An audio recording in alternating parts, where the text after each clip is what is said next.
পায় জোরে কোন ঠিক কিনা? আরে হাদিরিন, কোন তো শাস্তি পাইবি।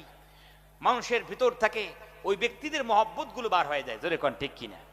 মহব্বত গুলো বার হয় যে আসলে এটা মুজরিম মানুষ, যেই কাজের জন্য তোমাকে নিয়োগ করা হলো সেই কাজ করো না, মুজরিম, অপরাধ।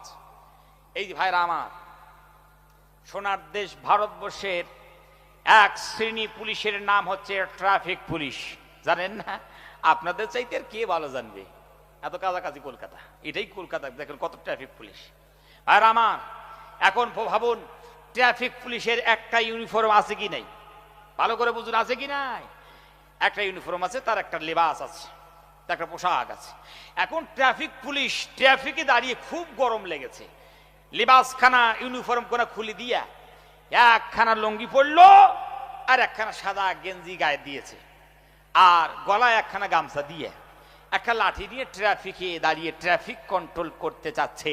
জোরে কোন তো, ওর মাধ্যমে কি ট্রাফিক কন্ট্রোল হবে?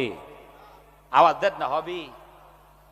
ভাইরা আমার, ওই লাঠি নিয়ে দাঁড়িয়ে যদি বেশি মনে করুন ট্রাফিক কন্ট্রোল করার চেষ্টা করে, কোন টোটোওয়ালা, রিক্সাওয়ালার সামনে, মোটরসাইকেলওয়ালার সামনে যদি লাঠিতে বেশি হিলাহিলি করে, টোটো থেকে নেমে এক ধাক্কা দিয়ে পুরো রাস্তার ধারে ফেলে দিবে। জোরে কর ঠিক কিনা?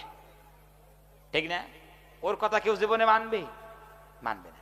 এখন যদি ধাক্কা বাক্কা খাওয়ার পর এখন উঠলো, উঠার পর ঘরে ছিল ইউনিফর্ম, মনে করুন ময়লা যুক্ত, ফাটা পুরানা, গায়ে দিল, গায়ে দেওয়ার পর